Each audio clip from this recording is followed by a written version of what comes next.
In this video, we are going to look at 10 minimalist habits to have more money. But if you really want to have more money in your life, there's only one thing to do, and that is to subscribe to my channel and click on the bell. But let's start with the first habit, which is recognizing real needs from impulse purchases. Impulse purchases are really a plague that empties your wallet. But often people ask me, okay, Fabio, but how do I know if it's a purchase I really need or if it's an impulse purchase? So needs are things we need to survive to understand. So water, food, a roof over our heads, clothes. Impulse buying is a purchase made suddenly. It's a purchase that is based on emotions. Unfortunately, we humans, however, have a flaw because we make purchases based on our emotions and then justify it with rationality. No, but I bought a cell phone because I needed it. I have to go there, do this and that, so it was necessary. We tell ourselves a lot of lies to justify our impulse purchases.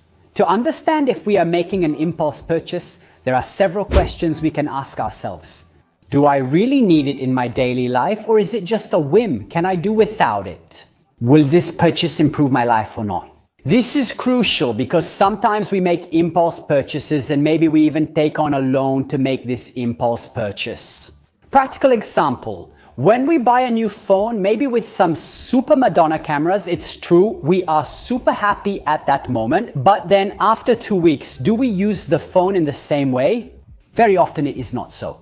And the things we don't take into consideration is the fact that maybe I'm taking on a payment for 1 or 2 years, I'm paying interest, and very often I end up hating that debt that I've taken on for an impulse purchase. If you really want to fight the scourge of impulse purchases, I recommend applying the 24-hour technique. If you subscribe to my channel, you already know, which simply consists of waiting 24 hours before making a purchase and asking yourself questions, trying to understand if we really need that item or not. Habit number 2, declutter regularly and sell what you don't use. If you have a normal salary, you have to make a choice, objects or money. If you want to have more money, stop buying objects and keep the money in your wallet.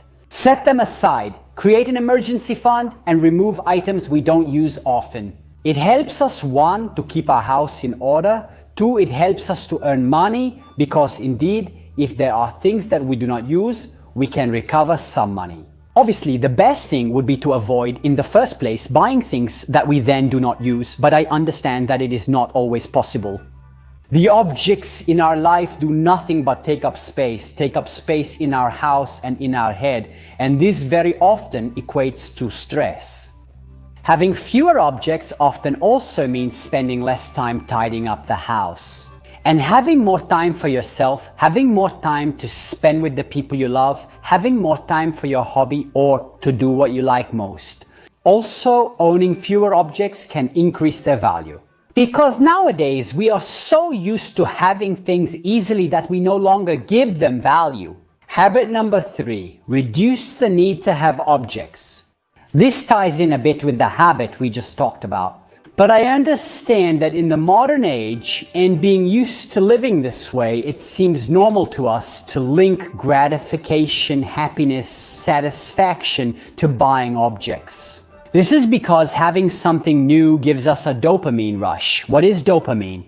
It's a neurotransmitter that increases and controls motivation and gratification. And the problem is precisely immediate gratification, because this can have negative consequences in the long term. It's true, the moment you buy something new, you feel good, you feel happy, you feel satisfied.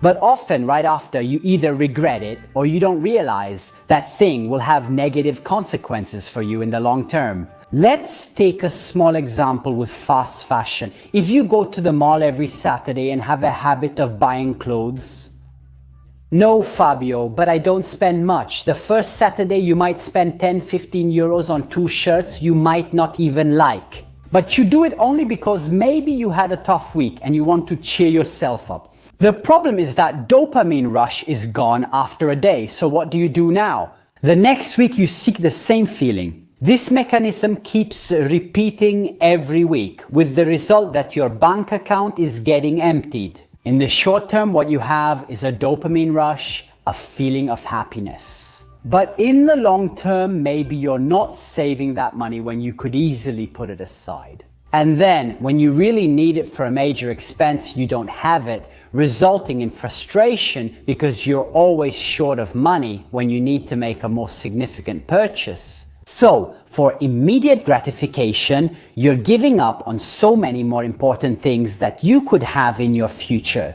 Like, for instance, financial stability. If you made a habit of setting aside money every month, here's an example of how immediate gratification can lead to negative consequences in the long run. Another habit is to invest in experiences rather than objects. What fixes memories in our mind are emotions. Think about it. Everything you remember is because it's linked to a more or less strong emotion. Now, what gives us the most significant emotions are not objects, but the experiences we can have with our loved ones or by doing something different. However, today there are many people who prefer to have an object in their hands rather than go on a trip, a walk, or visit a city. And so we have houses full of things and we are closed in those houses. Why? Because we don't have money to experience outside. But in 5, 10, 15 years, what you will remember is not the object, the shirt you bought that time at the mall, but it will be the experiences. So definitely deciding to invest our money in experiences rather than in objects will help enrich our life. As I always say, saving and managing money is a matter of choices, because at the end of the day, if you have a normal job, you have a normal salary. The only thing that can make a difference is deciding where you want to put your money. So do you want to put it into small ephemeral things that give you a little gratification that lasts an hour? Or do you decide to avoid spending that money and keep it for more important things? It's all a matter of choices. Number 5, support the repair and recycling of objects instead of buying new ones. Too easily, we replace things when they are just to be repaired. Well, but it's not worth it. Yes, okay, but maybe you spend 80 euros instead of spending 300. Because let's face it, very often we are simply tired of that thing because it's old and we want to have that new thing, which gives us our nice dopamine rush, which we often think can fill our life, when in fact it's not like that. I'll give you a small example. My daughter Emily has lost some weight. She had some pants that were too big. We had them taken in by a seamstress, and she used the same pants. This is because we thought about it, and I asked Emmy, don't you like the pants anymore? Are they ruined and need to be thrown away, or do you still like them? She said, no Dad, I still like these pants and want to wear them. Well then, let's tighten them and recover those pants. I know too that it would have been easier to go to the store and get new pants. But what we are underestimating, guys, is the environmental impact even that our choices have. Because all of this involves not only an emptying of your pockets, but also a very different environmental impact. Because we continue to create garbage too easily, but maybe we should respect the planet that is hosting us a little more. Habit number 6, live in smaller spaces. The house is one of the expenses that most affects a family's finances, so making the right choice when we decide to buy a house is important. It can be something that marks our life for a long period of time. Even here, very often we let ourselves be guided by emotions. We want the beautiful house, we want the villa, and then if you buy the villa, what do? Don't you get some nice, luxurious, flashy furniture to show, indeed, that you have bought the beautiful house? Obviously, yes, in this way you have a high installment on your back, maybe for 30 years plus a nice loan. This too with a high installment, with the consequence that you increase your fixed expenses and therefore for a long period of time you have a difficult life. I've already talked about this on the channel, but it's really important because too often, maybe I see families of 3 people buying houses of 150, 180, 200 square meters. The problem is that 1, they use very little space of all those meters they have available. 2, they don't take into account all the expenses that are attached to the house. How much more does it cost to heat a 200 square meter house versus a 100 to 120 square meter one? What are the maintenance costs? All these are things that often are not taken into consideration, as some of you know. I, for example, have made a choice to stay where I live. The house is 90 square meters and we are 5. Someone might say, but you are crazy. How can you live in such a house? Guys, I looked at what my family's needs were, and in the end, we decided to do some renovation work. Yes, it's true, sacrificing a room and creating the room for Lorenzo, my youngest son, from the kitchen. But I avoided taking on a debt of at least 5,000 euros that I would have incurred if I had changed houses. These are all considerations that I made beforehand, and not just because I might have had to buy a second car, which is also a significant expense for a family. Often, however, we make these decisions lightly, perhaps even underestimating the fact that we are extending the years of mortgage we have to pay. Finding ourselves paying for the house up to 70, 75 years old, we underestimate the amount of interest we are going to pay taking on a new mortgage. For what? To have a house of which we don't even use all the space. So if you really want to have more money in your pocket, downsizing the house where you decide to live is definitely something significant. Because we know that when buying a house nowadays, 80% of people have to take out a 30-year mortgage. And in these 30 years, there are many things that can change. There are many things that can be added. Children grow up, their needs grow, situations change. Obviously, everyone makes their own choices. The important thing is that a person is aware of the choice they are making and not make a choice based on emotions, on impulse. Just because we want to have a nice house, we also have to take into account all the aspects that are part of such a choice. The other habit is to minimize vehicle ownership. Maintaining a car in 2023 in Italy costs about 1,500 euros. And this, if the car is already yours, if you have already paid for it, if you have to buy it, we can even get to 3,000-4,000 euros a year. And guys, 3,000-4,000 euros a year, it means that we welcome a monthly expense of 300 to 400 euros. And if we overextend ourselves when we go to buy the car, because obviously we want to have the nice car, this situation could be there for 5 years. So before taking on a monthly expense of 300 to 400 euros for 5 years, you need to think carefully. For example, the purchase of a second car in the family is a decision that needs to be weighed. Some may think I'm crazy, but our family has always had just one car. It's true. Sometimes it's a pain to only have one car because it's limiting or it makes you bounce around a bit like a ball. But me, until I'm forced to buy a second car, I won't buy it. Because it's something that increases all my fixed expenses. Maintenance, tax, insurance, gasoline, and everything around it are things I don't want in my life. And that's also why indeed we decided not to move, but to stay where we live. It's true, we're lucky that my wife works very close to home and can walk. But me, honestly, I won't buy a second car until I'm forced to. Owning a second car in a family can be a source of expenses that can sometimes be avoided. Because sometimes we don't think about the fact that we have an extra car, but we don't really need it.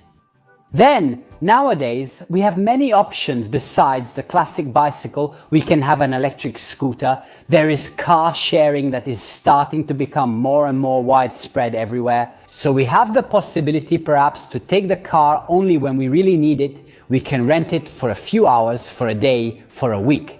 The point is, this saves us from owning a car with all the associated costs. Another habit? Simplify your expenses. The key concept of minimalism is to simplify our life. We can do the same thing with what many call financial minimalism, simplifying our expenses, because what do many expense items entail? 1, as we saw earlier, disorder and confusion. 2, you can't remember all the expenses, and so often you do the calculations. But then, I had forgotten about this. That's right, I had forgotten about that. I had forgotten about the other thing. And the money slips away without you realizing it. The other thing is that managing our money, if we have a lot of expenses, becomes more difficult. Cut all unnecessary expenses. like unnecessary subscriptions that we don't use and don't even remember having, or expenses that we don't have under control. Take the toll pass as an example. There are people who don't often use the highway, yet they have a toll pass. And then what happens is, since it's something you use without being aware, because from the moment you enter the highway and beep, you exit the highway, beep. Okay, easy, nice, I don't queue, I don't wait, I go nice, direct. Yes, but you don't know how much you spent, and as a result, maybe then you arrive when you have to pay, when the payment arrives. Surprise! Now there are also parking lots that we can pay with the telepass, and there too how much you paid. Yes, it's convenient because you just have to pass and you hear the little beep, but you don't know how much you are spending. So surely simplifying your expenses will help you have more money. Another habit is practicing gratitude. I haven't been talking about it in my videos lately, but it's something I strongly believe in. Why? Because we're never satisfied. We always want more. We have something and we give it a value. We always want the most beautiful model of cell phone. The house we have doesn't satisfy us, when perhaps we should be more grateful for what we have because we take it too much for granted when it's not. Try to think about how many things you should be grateful for, starting from the morning when you get out of bed. One, sleeping in a warm bed is not taken for granted, and you should be grateful. For having a bed, having a mattress, having sheets that you can cover yourself with, having a pillow, having a roof over your head. You should be grateful to be able to put your feet on the ground to get out of bed, because not everyone can do that. You should be grateful because you have sight and you can see, you can hear. You should be grateful because you are healthy. You should be grateful because you have your family around you.